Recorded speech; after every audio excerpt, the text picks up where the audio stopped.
Hello everyone.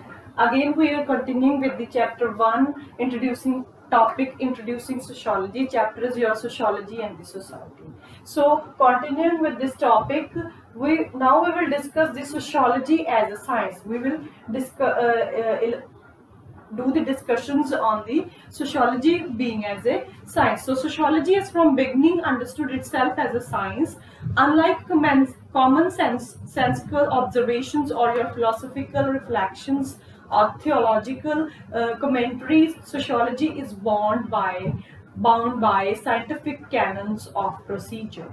So it means that the statements that the sociologist arrives at must be arrived at through the observations of certain rules.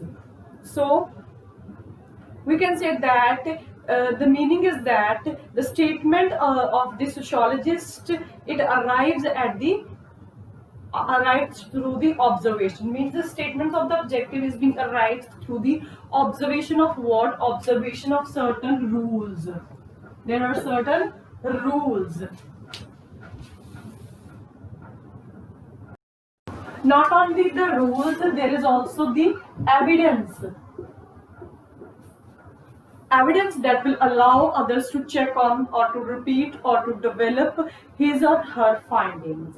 So there has been considerable debate within the sociology about the differences between the quantitative and the qualitative research. Means there is a debate, there is discussions that is about the differences.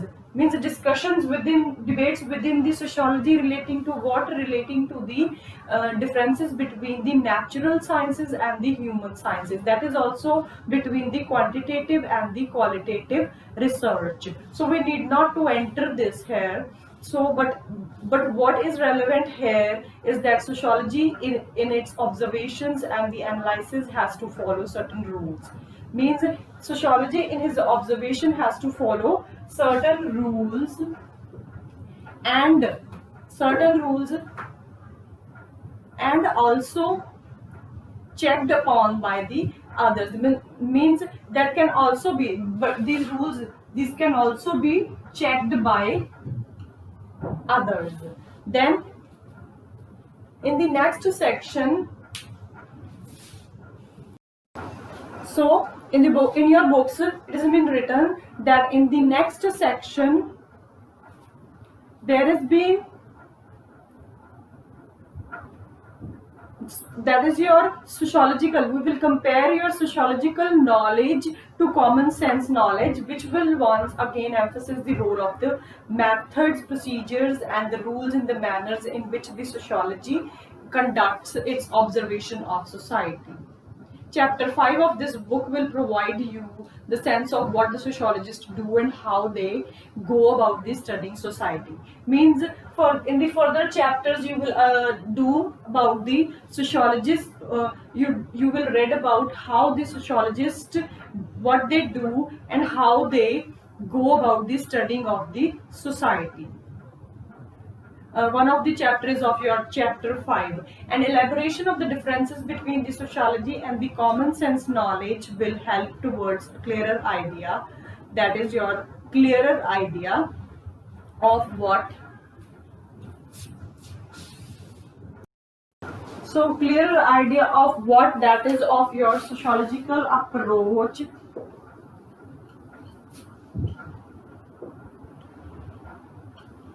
and method. So with this, the explanation of introducing sociology has been finished. This is all about the explanation of introducing sociology. So our next topic is sociology and common knowledge. So we will further do the next topic, that is your sociology and the common knowledge. Earlier we did about introducing sociology. Now we'll discuss this. In your books it has been given that we have seen that sociological knowledge is different from the theological and philosophical observation. Means the sociological knowledge is different from those of your philosophical observations and your theological observations. So likewise, sociology is different from the common sense observation. Means the sociological observation is not same as that of common sense observations. The common sense explanations are generally based on what may be called your naturalistic. Means the common sense it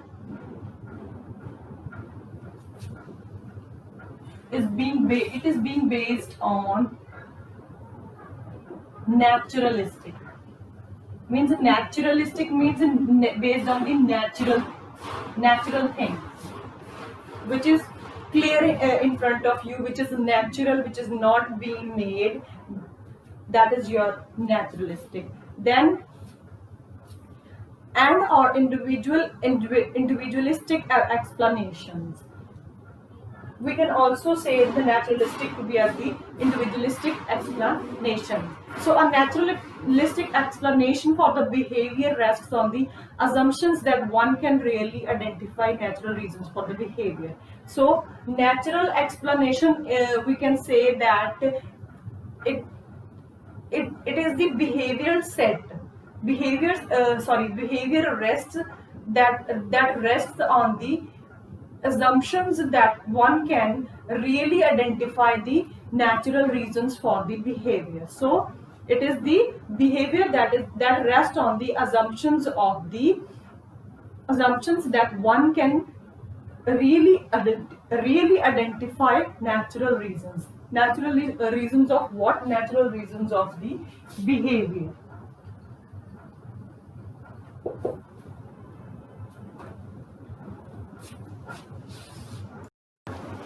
Then next, sociology thus breaks away from both the common sense observations and the ideas as well as from the philosophical thought.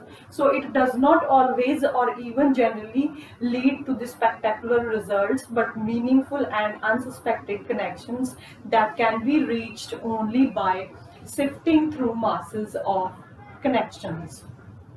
So now we will do the explanation of naturalistic and your sociological, that is also on the basis of the poverty. Means distinction or you can say explanation of the naturalistic and your sociological on the basis of the poverty.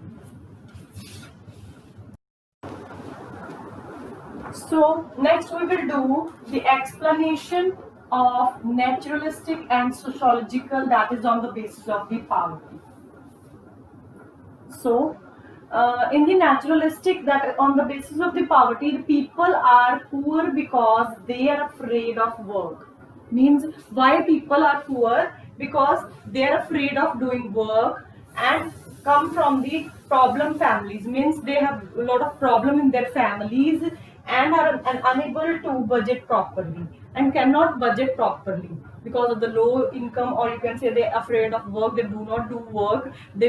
They have no such money to budget properly, and so because of this improper budget they suffers from the low intelligence. Means they are not intelligent enough.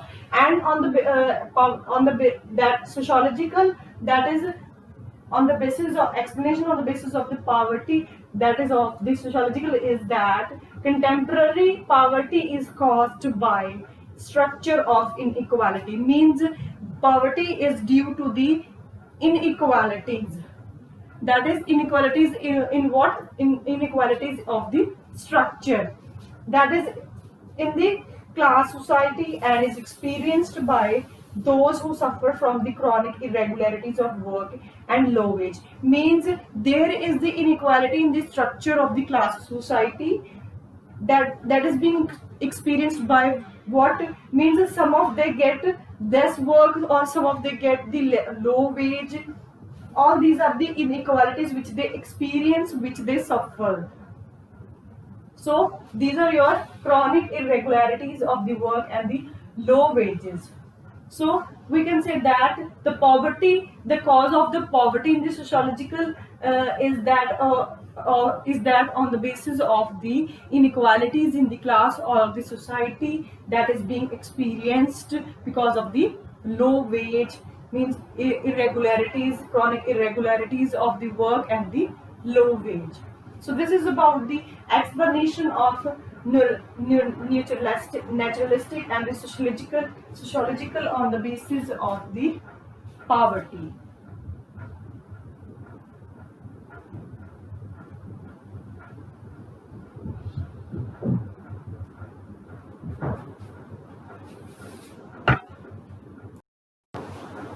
So with the explanation of this, we will now stop here. Till now, that's it.